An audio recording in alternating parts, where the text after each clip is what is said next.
that we have established for this course. Okay, the first one, question number one. Basically, we are going to test your knowledge on topic one and topic two. Okay, basically about the atomic bonding and atomic structure, the crystal structure. Okay, I'm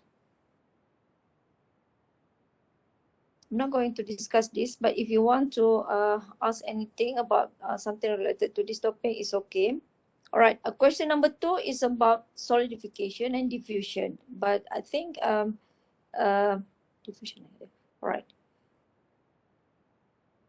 Okay. The question is quite simple because the taxonomy level is quite low for this question. Okay, so if you can see, it's just one to test your knowledge on the basic fundamental of the solidification process. Okay, and the beside the solidification, the content in this topic 3 is the defects. Okay, the fundamentals on defects. So if you can see here, okay, the question asks about the slip system. Okay, for example, question number 2C, zinc, aluminum, different crystal structure. Okay, as you know, the zinc has okay, of course you don't know. Okay, the example given in the notes is zinc having HCP crystal structure, while aluminum having FCC crystal structure. So the different in terms the properties, obviously because of the crystal structure. The question is quite directive here, meaning that it's asks you to explain in terms of the crystal structure. Okay.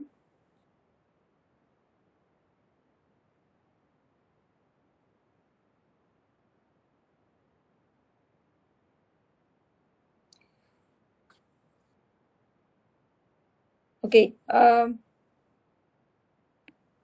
For this one is quite straightforward. You can directly find from the lecture notes. And for this one is also the cooling rate effect, the solidification.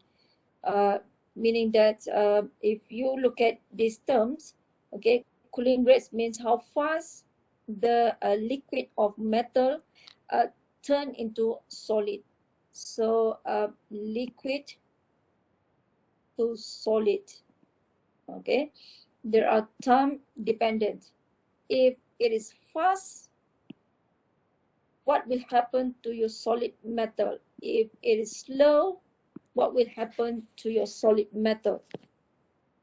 So in this situation, you need to explain in terms of the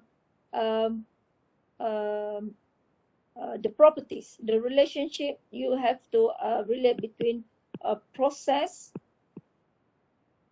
to the properties. Okay, what process? The cooling process, which is fast and slow. All right. So if it is fast, it tends to all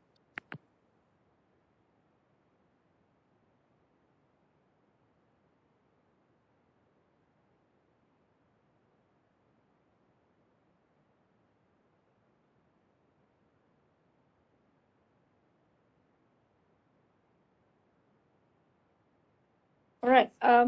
Cooling rate during solidification. Okay, how cooling rate influence the materials, the solidification. Okay, so during okay, for example, if you have just last time the example is um, different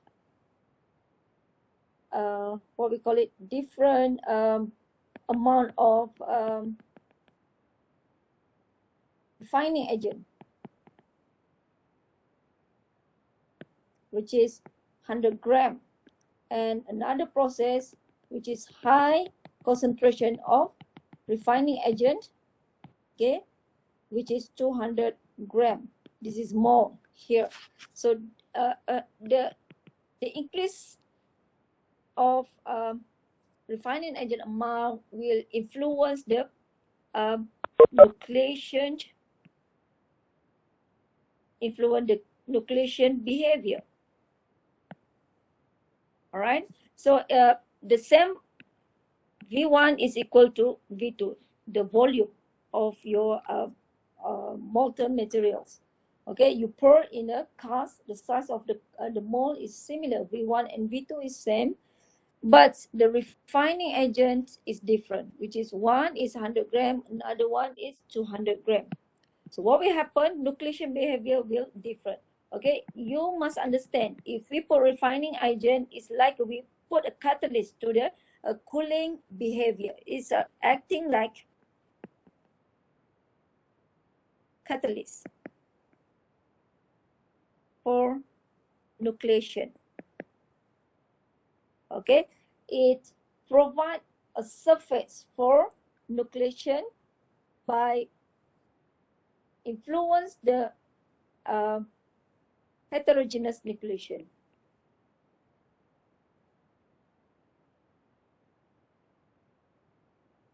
So since heterogeneous nucleation is a fast cooling, fast nucleation formation, so this metal will form faster cooling process, and the nucleation will greatly be a higher amount compared to V1 for mole 1 and mole 2. Okay, remember, if there are more sites for the formation of nucleus, so meaning that the nucleation numbers is greater for mole number 2 compared to mole number 1. So nucleation process for 2 is greater than 1. Okay, therefore cooling rate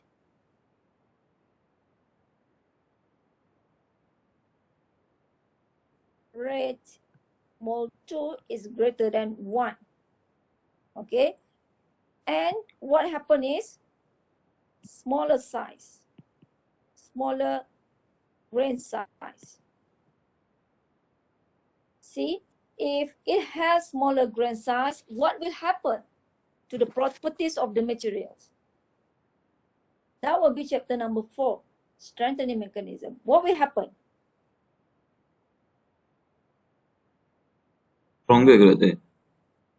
Stronger, that's great. Okay, remember, the size of grain will influence the mechanical properties. Okay, if we reduce the size through the solidification process, that means we can optimize without putting any elements. Okay, without modifying the code working process, we can have properties in terms of the grain size refinement. Okay,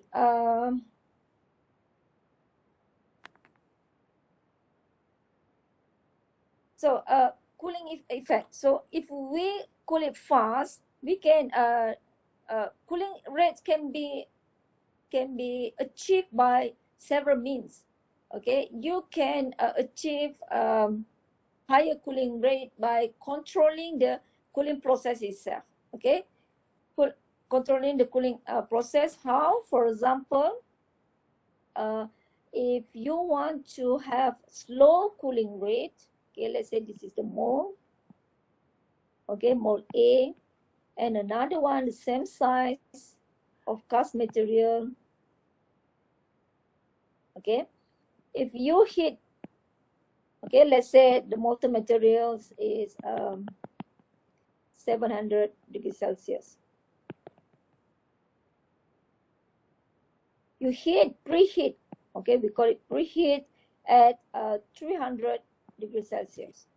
Preheat the mold. So when the materials, what we call it, the molten materials is poured in the cast, in the mold, it will slowly reduce in temperature following the temperature of the mold. Okay, but if the mold without preheating, okay, let's say this is room temperature 25 degrees Celsius, it will cool it very fast. Okay, one is preheat. Number two, type of mold. Okay, if the heat conductivity of the mold is lower, so meaning that heat will release slower in this mold. Whereas if the heat conductivity for the mold is higher, mean that heat will passing through.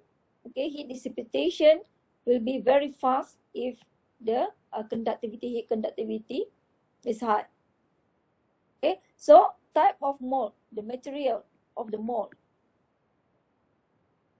also can control the cooling rate. Or in fact, okay, if you preheat process or you conduct the solidification in the furnace, okay, furnace, oven, furnace, or whatsoever, so you can control the furnace temperature. Okay, there are temperature controls, so you can slowly reduce the size block, slowly reduce the temperature of your mold or your molten material reduction temperature. Okay, so that will influence the size. If the grain size is smaller, meaning that the properties is higher, the mechanical property, the strength will be higher, but it will reduce the ductility, of course. So see, from here, you can understand that okay, cooling rates influence the solidification process, meaning that it will slowly forming nucleus. Okay, it will slowly grow. It has a sufficient time to grow larger because of slower temperature reduction. So it will influence the mechanical properties. Okay, and then question 2C. Zinc and aluminum, they are different in terms of crystal structure. Zinc is HCP, having 3 slip system. And aluminum is FCC, having 12 slip system. What is slip system? Slip system is like a highway for dislocation to move. So the more the ways for the dislocation to move, the higher chances for deformation. Deformation is always related to the properties. So brittle means less dislocation motion.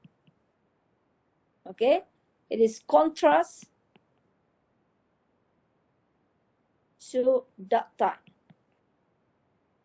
Okay, so see the structure of the materials. The structure of the materials, whether it is FCC or HCP. Okay, if you want to have a soft material, just look at the preliminary investigation is the crystal structure. All right, if ductility is important, avoid HCP. Choose FCC material. In fact, in the steel, if you want to have soft steel, we take okay. In fact, in the steel, of course, steel. Okay, what is steel? Steel is means iron carbon.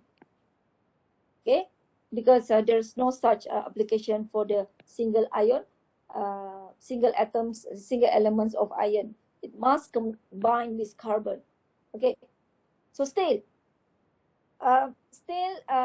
at room temperature having BCC structure, but there are several types of stainless steel. Okay, stainless steel. There are FCC type, there are BCC type. Okay, if you want to have ductile stainless steel, we choose that stainless steel having FCC. Okay, this is first selection of your material. Steel, usually BCC.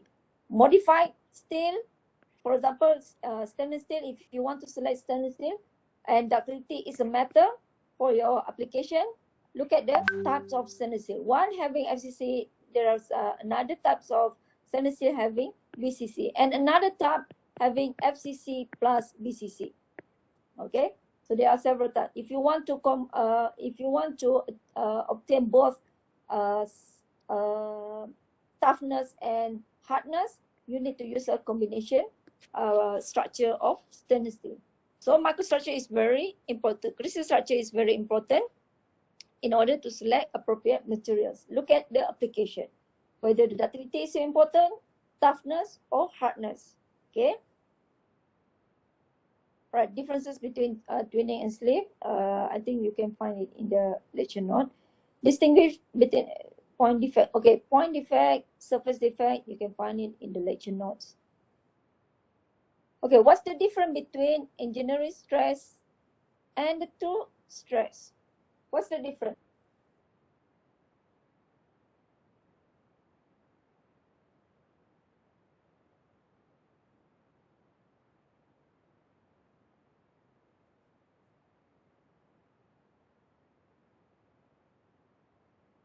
Which one that we basically use for material analysis?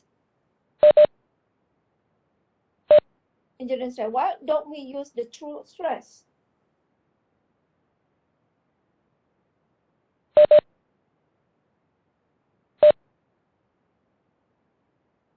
Okay. Yes, of course, the graph will look different. How different is it?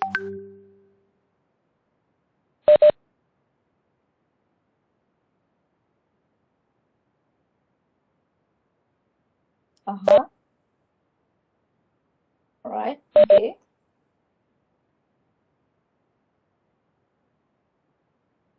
Breaking point. Mm-hmm. So, yeah, breaking point. So, if we use engineering, so basically, after necking, all right, actually the stress is, for truth stress is measured, all right. So this is typical engineering stress, curve, and this is engineering.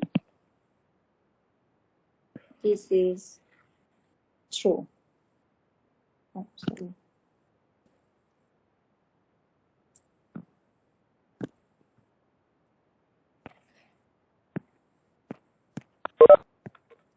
Okay, this is engineering. This is okay. So why? Because it's divided by F divided the stress equal to divided by actual size. Of course, if you have a starting necking here, okay, this is necking. Okay, when necking happen, the cross-sectional area will reduce. So even though you apply lower loads compared to the ultimate strength, is okay, ultimate strength, lower load, but if you divide it by actual area, you still obtain higher stress value. Okay, and that's the reason we typically use the engineering stress strain curve, and the strain actually lower, not really actually, meaning that it indicates the necking process where the loads is actually lower when we apply beyond the when the necking, or yeah, we can obviously see the necking process, so we can set the limit for ultimate stress before we achieve the fracture point.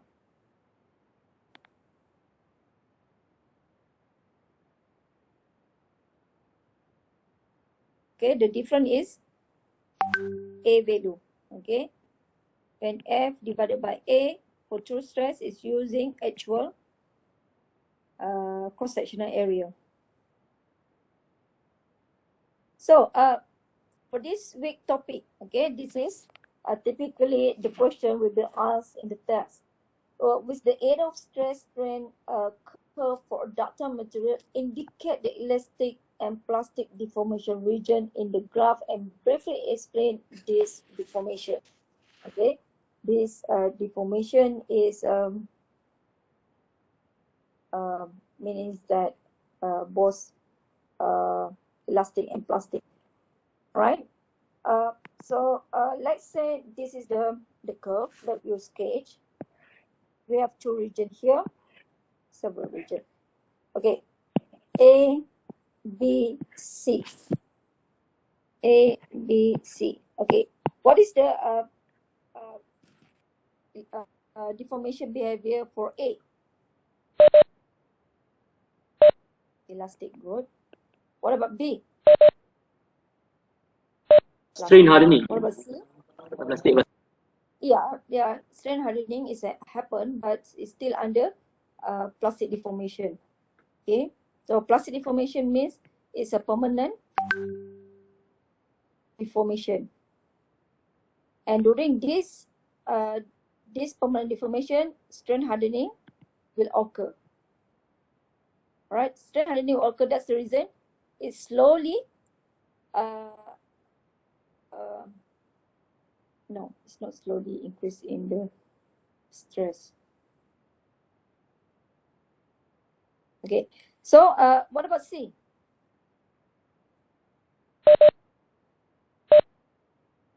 Plastic. Okay, this is plastic deformation.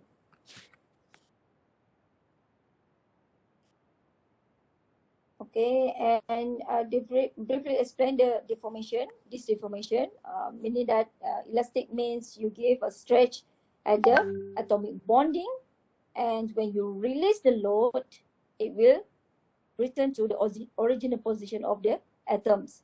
And for the plastic deformation, it will cause slip, and when you release the load, it will not position to the original position. Okay, that's obvious. Difference between elastic and plastic deformation. All right. Okay. C is a co-working process. Okay, we call it a drawing process. And let's say in this case we have a wire. Okay, so we want to decrease from the diameter of 6.2 mm to smaller size, which is 3.55 mm. So what is the percentage of full work process? So how to calculate? What is the formula of percentage co-working process? What is the formula?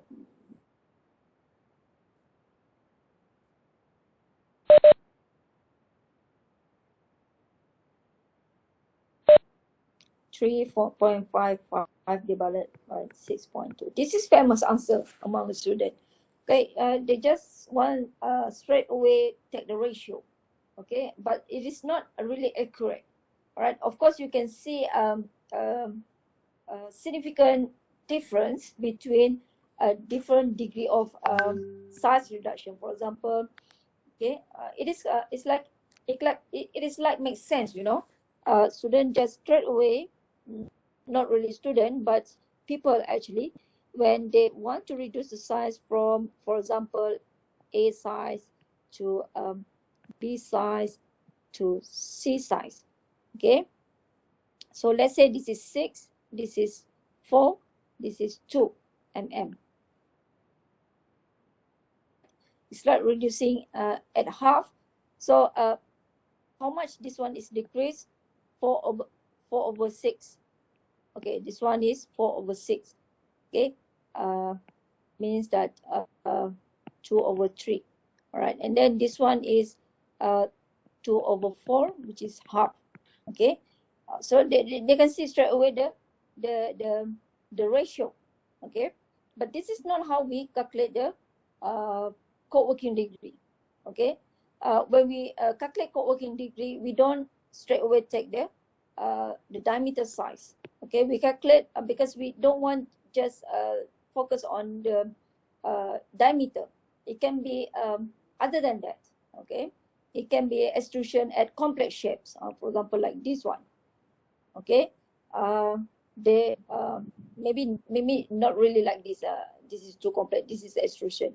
Okay, for example, like this one, okay, or maybe this one, or maybe this one, okay. So that's the reason we use area reduction, okay, different in area reduction over the original area, the initial area, okay, multiple by 100,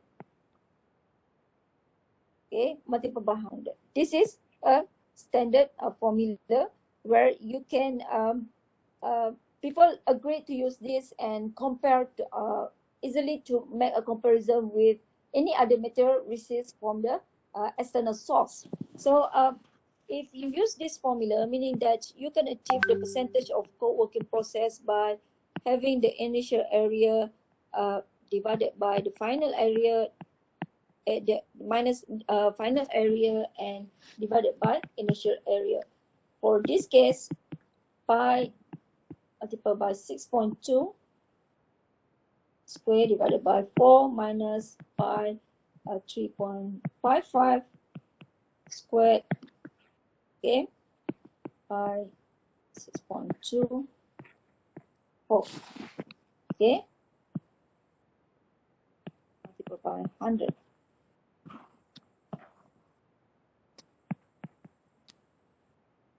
Okay, so very simple. Okay, very simple, but usually students forgot about this. But the thing is, we want to see the changes in terms of the area divided by the initial area. Okay, always remember it. The changes of area divided by area, initial area multiplied by 100.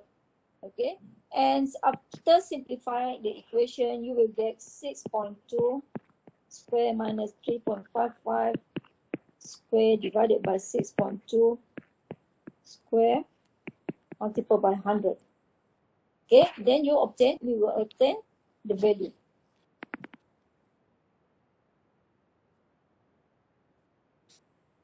Okay, sketch the grain structure before and after co-work. Remember, when we conduct a co-working process, okay, right, co-working process, basically we receive a materials from the original condition after casting process, okay.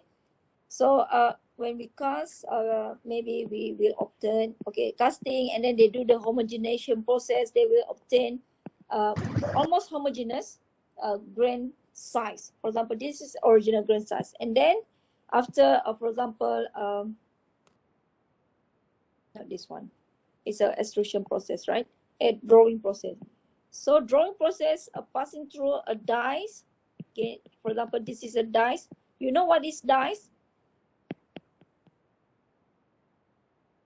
Dies. Okay, you can go back and look at your notes how the drawing process is conducted. There are dies. This metal will passing through these dies, and this is drawing process, pulling. They pull from this direction, and after passing through this die, the metal will have an elongated structure of grain. Elongated grain. Okay, dia akan memanjang. Why? Because they are of a load, okay, pressing the diameter of this metal. So this is the sketch before and after the draw process. Okay, the grain before and after the cold work process. What is the cold process? The cold drawing process. In fact, rolling process also will produce the same structure.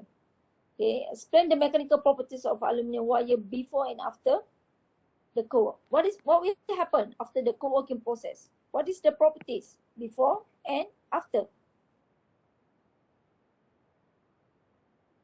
What is the difference in terms of mechanical properties?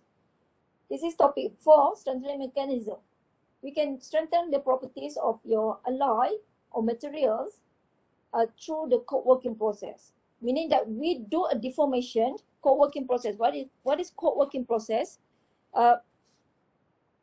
Co-working process. Okay, it means whatever we do, deformation at temperature lower than 0.2 melting temperature. Aduh, benda lah.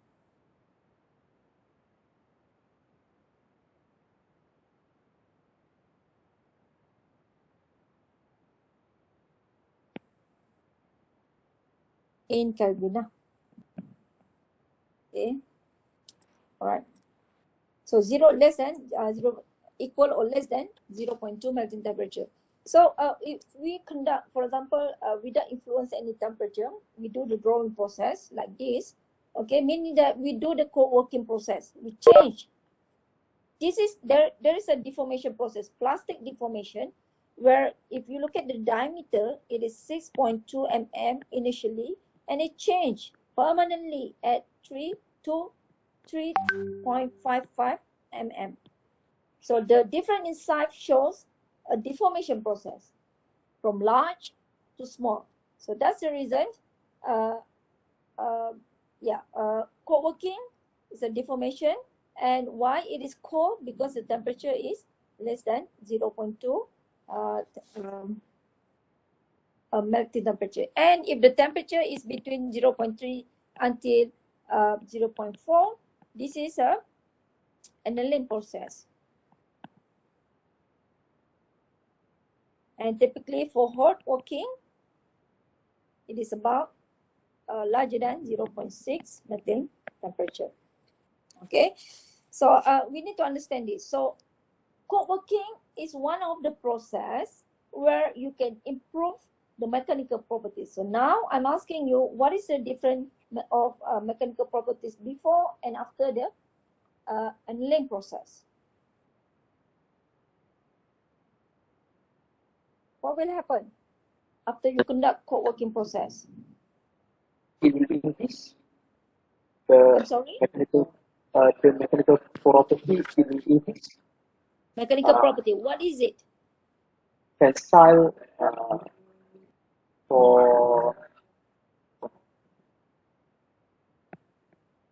Tensile strength? tensile strength.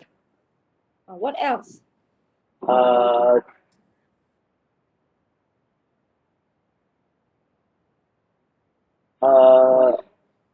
But will ductility. What happened to the ductility after the drawing process? Will it reduce? Reduce, yes, good. Reduce ductility. Anything else? I'm not sure. I'm not sure. Increase the yield strength. Oh. Okay, it will be like this, right? This is yield strength before and after. Sorry. After it will increase and stop here. This is after. This is before. Why? Because ductility is reduced. Okay, this is strain, this is stress. The yield strength will increase. The tensile strength will increase. The ductility will reduce. Before is higher. After is lower. So this is typical graph. If you conduct a test, meaning that I have visited Baharu Stainless Steel. It's a big company supplying stainless steel metal all over the world. Located in Pasir Gudang, Johor Bahru. It's a very huge factory. The production line takes about 3 kilometers long. Okay, it's like a U shape. You have to walk through 3 kilometers long. The production is producing a stainless steel plate. So it have a original thickness plate like this, and then it will passing through a several roller. Dia pakai roller lah, bukan drawing. So roller will be like this lah, roller, and this is the plate. Okay, ni cross sectional dia lah. Okay, this is roller. Roller ni akan berputar macam ni lah. Okay, so and it will move for 3 kilometer long production line. 3 kilometer long production line. So there are series of dies, the roller size. So first roller we reduce from diameter 1 to diameter 2, and then reduce again diameter 3, diameter 4. In between, it has annealing process. Why? Because it needs to ensure that after the changes in the mechanical properties, there are another step for rolling. There are another step of the reduction in terms of the thickness. So it need to achieve the original properties before passing to go to the next reduction size, not diameter in thickness. Sorry. The thickness. See, if you straight away jump from here to here, okay, from T1 to T4, what will happen is you may see that it will become like this. Okay, if you straight away jump to the T4, this is straight away T1 to T4. This is a phenomena of brittle. This is brittle material. This is ductile materials. This is intermediate. Okay, this is very dangerous. Anytime it will form a without warning fracture. Okay, brittle is very dangerous. Any small impact load during the production, let's say it's passing through the machine and there are some shock lock happen to the roller. There are some shock, okay, due to anything, because it's a heavy industry. So it will forming fracture, crack, because of very drastic change from T1 to T4. Thickness, large thickness to very small thickness. So what happened is it's gradually reduced to T2, okay, but after reduced to T2, there are annealing process, maybe not relevant, annealing process, and then go to the next reduction of size, and then after that annealing process, and then go back to go again. So meaning that, let's say originally it has 200 megapascal of tensile strength, okay, go to T2, it will have 150 megapascal, for example. So if there is annealing, it will get back its original 200 megapascal.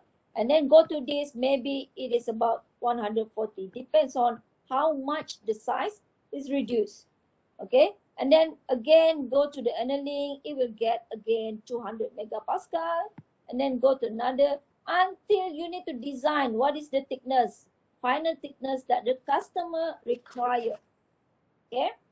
If the customer want thickness 1 mm, so you need to design 1 mm thickness, and what is the properties from the thickness X to 1 mm will have percentage of co-working. Okay, what is the value of percentage? You need to design this. What is the percentage of co-working that will give a specific properties if you reduce to 1 mm, final thickness that requested by your customer? Okay, something like this. This is your job as any engineer. So it is very important to understand the behavior of materials, okay, before you choose, design the process for your materials. Okay, why? Because there are changes in terms of the grain structure. It change the properties, okay, change the properties, and like this, it's not just a simple process. Of course, you can easily reduce the size by passing through the dies, but what will happen behind that, you need to understand before make a decision. Okay, so that's it, covered for the last 2 weeks topik. Tak menguji sangat ke kemahiran menulis kan. So I think I'll make a short quiz where the format is short answer in text. Okay.